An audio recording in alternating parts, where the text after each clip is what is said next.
if you want to support the show, any of the shows, either this or whichever show, I'm not on right now because this is just a blanket ad for all of them, and the website, you can go to bewareofspoilers.com.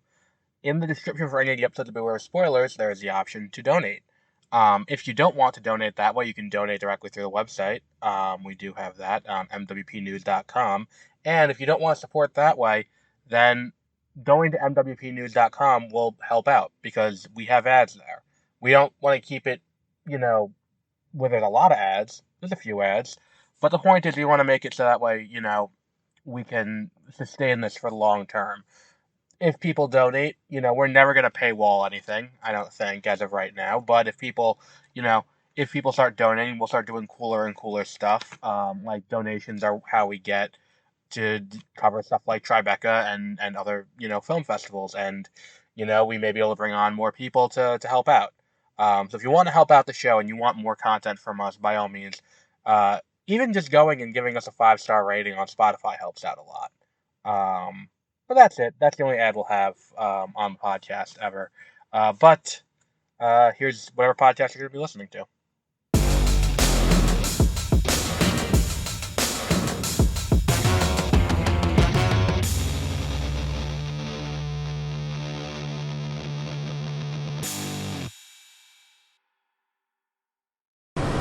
Good afternoon, and welcome to 30-minute Beware of Spoilers. I am Adam. On this, a very hot, I'm fucking tired of the heat. I don't know if you've known this about me. At this point, you gotta, because you've heard you've heard these podcasts before. I complain about the heat. I'm not a fan of the heat. I don't like the heat. Not the Miami Heat. I could give two shits about them. But, vamping is not my strong suit. Anyway, we're here to talk about Trap. And I think that, that little diatribe I had about, no, you fucking motherfuckers who are walking like geese down the middle of the road. No, just take your time. It's fucking ridiculous. Anyway, we're talking about, dumb motherfucker. We're talking about Trap. And I've talked about Trap briefly because I've seen the trailer so much before other movies. And I think the conclusion I've come to after seeing this is that M. Night Shyamalan is kind of in the same boat as Kevin Smith. Where it's like, look, I saw the trailer for the 4:30 movie. I'm a Kevin Smith fan. I will be there to see this movie. We will talk about this movie when it comes out. But I'm going to see it. I don't know if people outside of this little sphere of Kevin Smith fans will attach themselves to it. But I will be going to see this movie as a longtime fan. That's kind of where I think that this movie, like M. Night Shyamalan, is kind of in that same boat. I think Shyamalan has built up goodwill based on what he's done in the past, and I think he kind of coasts on that. I was not overly thrilled with A Knock at the Cabin. I did not see The Watchers. That was not him, that was his daughter. He produced it, though. This is, number one, a good amount of the movie feels like a lengthy ad for his daughter's music career, which, okay, fine. I mean, again, using the Kevin Smith analogy, like, at least two of those movies are attempts to launch his daughter's career, so I'm not gonna fault him for that, because that's kind of what, happens a lot of the times. But here we have, like, I think that you have to suspend so much disbelief for this movie to work. It's kind of not worth the mental gymnastics. And that's kind of a bit of a problem. Like, if you are a fan of this, then fine. But, like, the entire conceit is given away in the trailer. And that was the weird thing, too. And if you heard me talk about this, you heard me say, like, there's gotta be another twist. There has to be another thing coming in this movie that's, you know, what the real twist is. Like, I saw it and I was like, oh, the twist is going to be he's the serial killer, but all of this is in his head. And because all of this is in his head, that's going to be the, you know, that's going to be the big twist. That he's not, like, this entire thing, there's no way that the police would, you know, set up this concert entirely to catch this serial killer. There's no way that's what this is, because that would be absolutely absurd. Like, the idea of putting a dangerous person like that in that situation to catch them is absolutely ridiculous. And it's like, why? Like, if you know who he is, why not just go to his house and get him there, or go to his job? Like, if you know who he is, why go to these lengths? I digress. That's not the point. The point is, it's a ridiculous plan. And it's one of those things like, okay, so the plan is so ridiculous, I have to be looking at this and being like, well, obviously something else is going on here. Obviously there's another twist coming.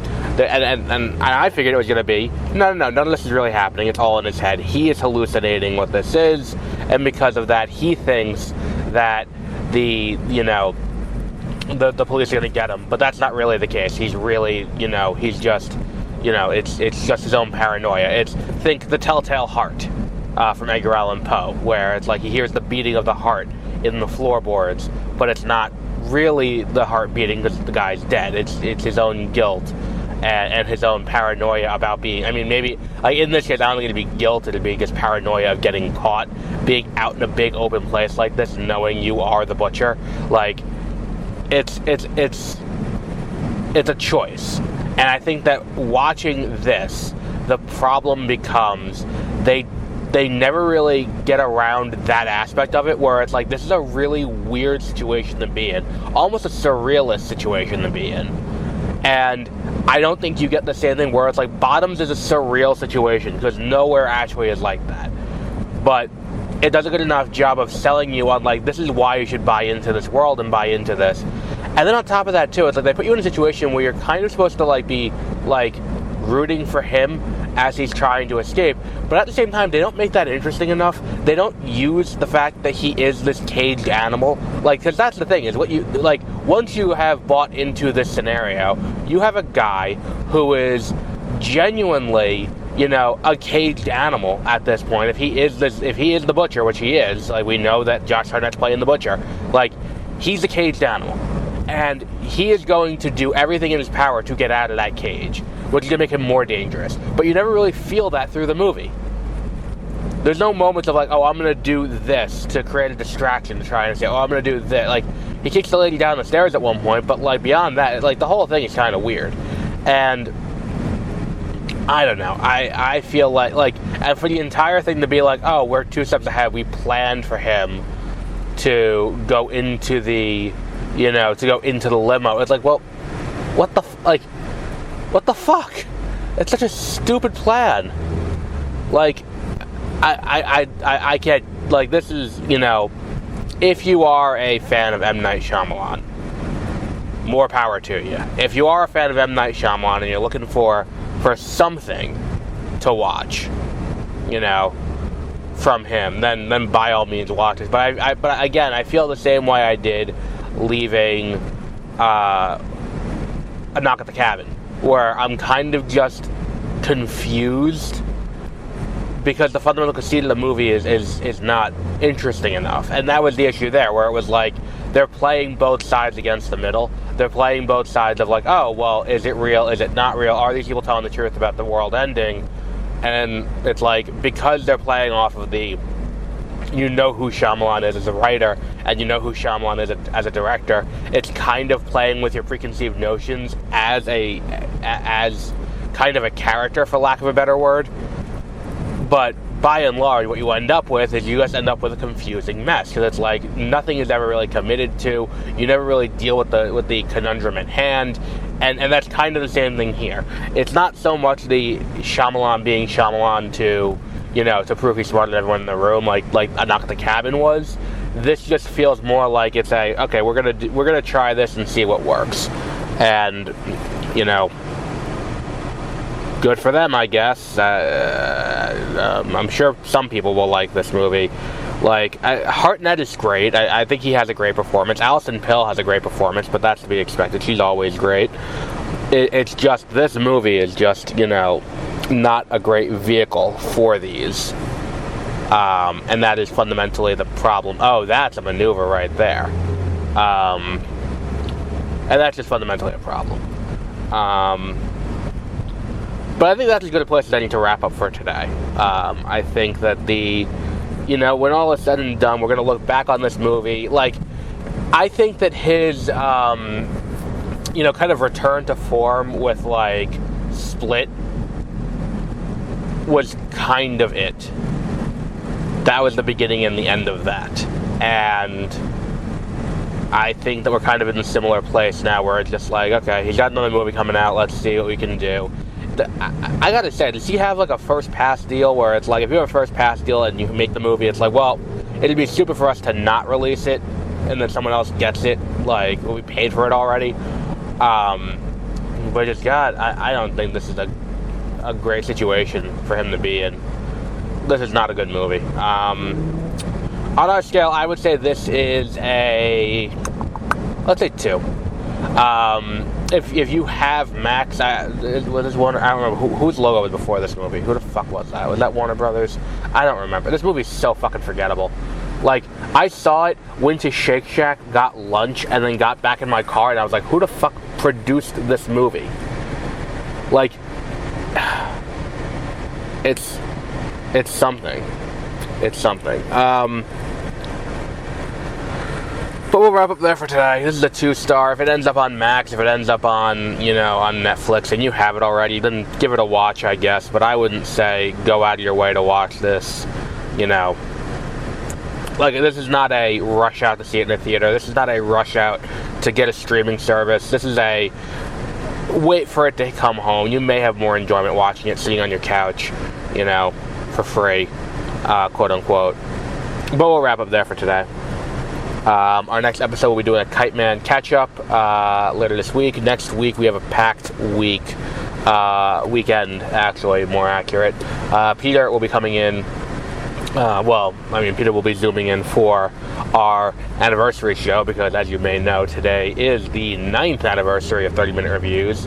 He, unfortunately, is traveling today, so he could not make it to do the show. We're going to do it next week. We're going to be talking about our top 10 video games of all time. That'll be both on Beware of Spoilers and on the Backlog Files. We will also be doing an episode, well, this will be me on 30-Minute Reviews, about the, the big, announcements out of D23. That'll be next weekend, probably Tuesday, because Monday I have something, unfortunately. And we'll be talking about, we'll be talking about that. I'm looking forward to that, actually. We may get some news about the Disney Plus shows. Maybe we get some news about Win or Lose. I've been looking forward to that for quite some time, and we haven't heard anything about it. But that'll be next week. And then we also have, bit of a lull period, but we have a pretty packed fall. Go to mwpnews.com, and you can see everything that's coming. This week we will also be doing a wrap-up of The Acolyte on exploring hyperspace lanes for those who are interested. So we'll wrap up there, and until our next episode, have a great rest of your week.